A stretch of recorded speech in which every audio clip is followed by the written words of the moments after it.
Hey fam, it's your boy Pop Pop. I hope the good Lord will edify my words, but I gotta be straight up with you. With the looming government shutdowns occurring more and more often, and already being on fixed income and having my benefits cut by $294, my rent going up $200, it's just getting to the point where it's almost untenable. And I'm grateful for having something to eat. I've never eaten so many beans and rice in my life. I feel like I'm getting ready to turn into Jack and the Beanstalk. And 2024 looms to be a very bad year for this world because this year we've only produced half the amount of food needed for the world. So, very possibly, we're going to go from a world of 1/3 people starving in food insecurity to 1/2 of the world starving in food insecure. I know myself, I haven't seen a piece of meat or a piece of chicken in months. And the closest that I come now is canned tuna or canned chopped up chicken pieces. The stuff's almost like cat food. But I'm being practical, and what I'm trying to tell you is that if push comes to shove and the government shuts down and they decide, that they can't pay out pensions and all that other stuff, then I don't have any other income stream. And I've always put off monetizing my channel, and I've always put off having a lengthy introduction that you always have to fish through to get to the gist of my videos. And I believe in I believe in God's provision. That's not the point. But I like to have continuity in my life and the idea of peace, in my life and not have to, worry about stuff. Already, lost the hair on my head, already got the gray beard, But I've been faithful in praying for you all when you all need it. And I've been an ear to listen to some of you all. I've helped many of you all. And my channel started out as a video diary of my B-movie life. And then it morphed into me, trying to do the best I can to especially help the young people avoid the pitfalls that I went through, so that they're further along. But be that as it may, the YouTube algorithm has got something that is affecting many creators, YouTube creators, and it's called invalid path or something like that. I just saw a little glimpse of a note about it, and the latest person that was almost wiped out by this algorithm was Luis Santiago of the real Grand Supreme News Channel, and he lost almost all of his September earnings. And he's a young man with 6 kids, and he does an excellent job of producing up to the minute news.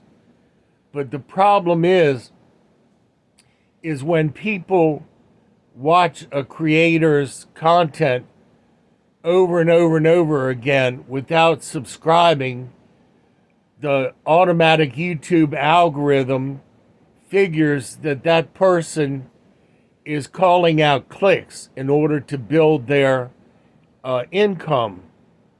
I don't know if you're following me on this, but it gets suspicious as to why there's only this many subs and this many views, and the algorithm gets suspicious, and it denies these people their hard-earned income.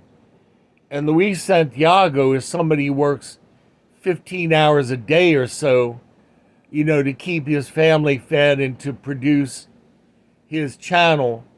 He's a godly man, and it's got to really hurt, a small-time producer like himself. And I know he believes in the providence of God also. But be that as it may, what I'm saying, fam, is it doesn't cost you a penny to click on the like and subscribe buttons when you're watching a channel. And I'm in the same predicament. Recently, I have over 3,000 watch hours of my channel. I get notes all around the world from South Africa and Germany, people that I've prayed for. And see, I'm a watchman. I'm watching for the return of the Lord Jesus Christ. But I'm also a prayer warrior. And a prayer warrior stands in the gap of bad things that are happening to people through prayer. And I stand in the gap of the fiery darts and arrows that the enemy attacks people with, like this lady, Miss Marquetta, who's being followed every time she steps out of her house and gets in her car. Booga booga, a stalker winds up at her window, trying to cause some problem, trying to, get her to bust a move so that she'll be put in jail or even worse, So this isn't fun and games. This isn't fun and games. And I can tell you, fam, I've gone through horrible trials lately with the curse of the fleas, which thank God has finally let up, high blood pressure, all kinds of attacks on me. And usually, very rarely, I ask for prayer from people, because when you're at this level on the mountain and you're that high up, you really need effective, fervent prayer, which comes by fasting and praying.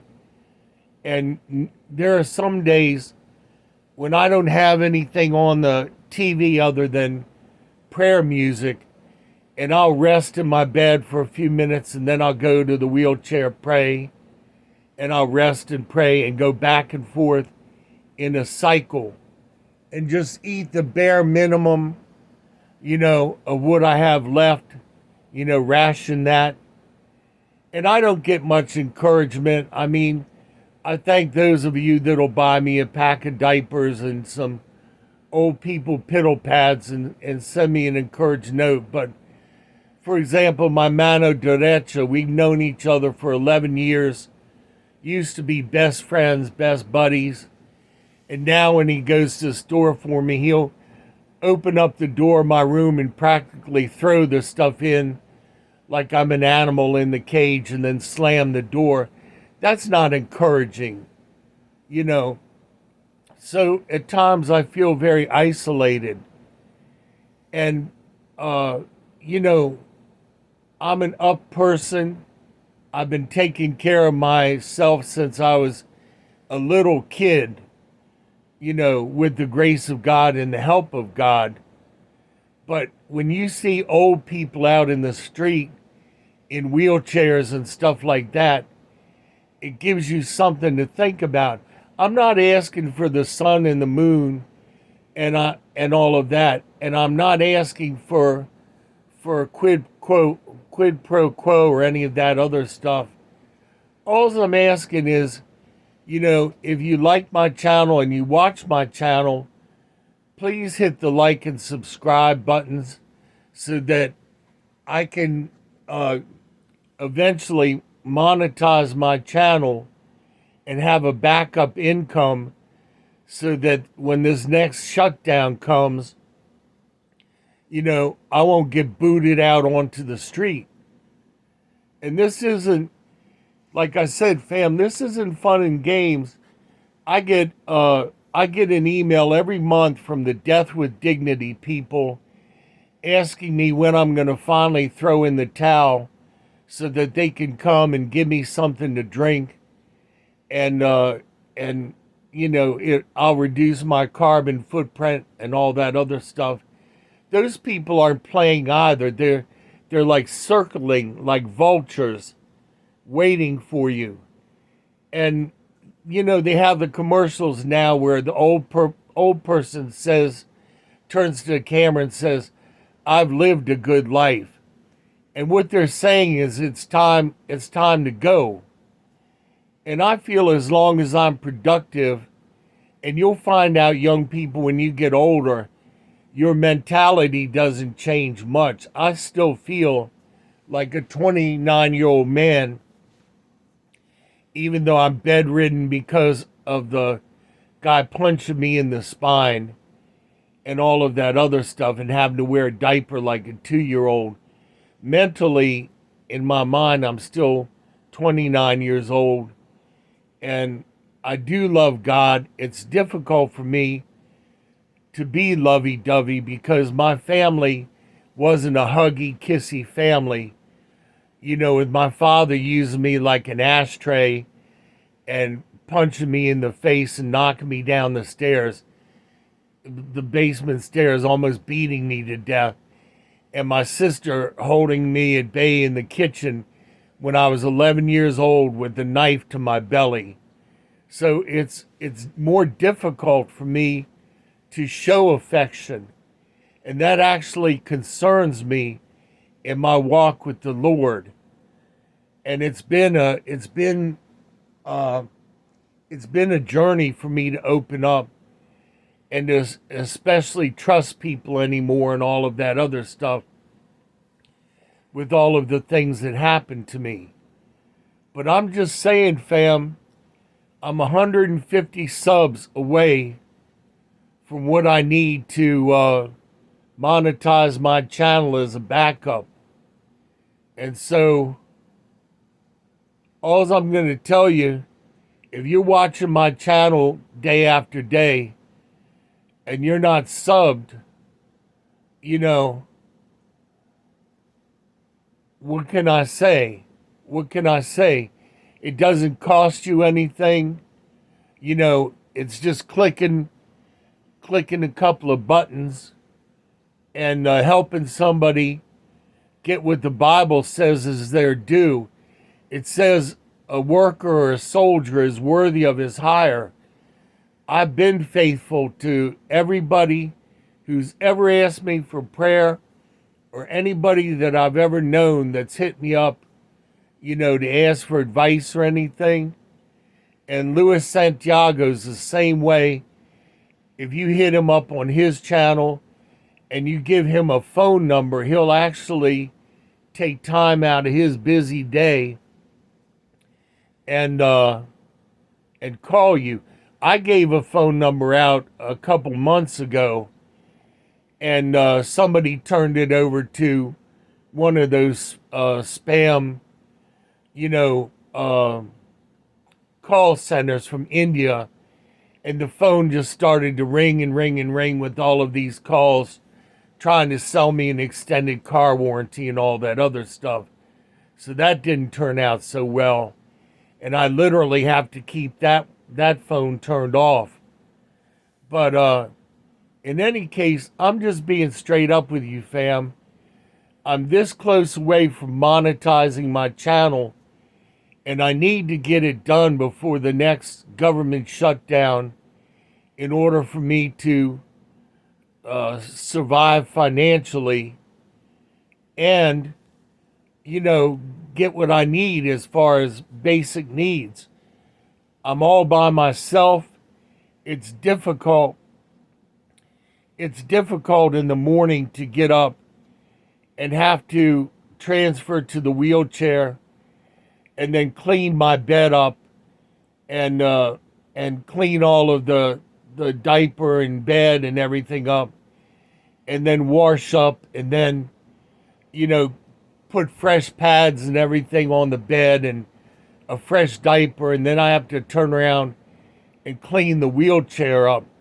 It's very difficult. It's frustrating. I always took care of my body. I used to be, one of my jobs was a runner on a recycle truck. I was very physically fit. And all because somebody snuck up behind me like a coward and punched me in the spine because he said he didn't like gringos, you know. And the Joker still comes by every so often, and he'll blow the horn on his pickup truck to let me know that he's out there enjoying life and stomping with the big dogs and everything.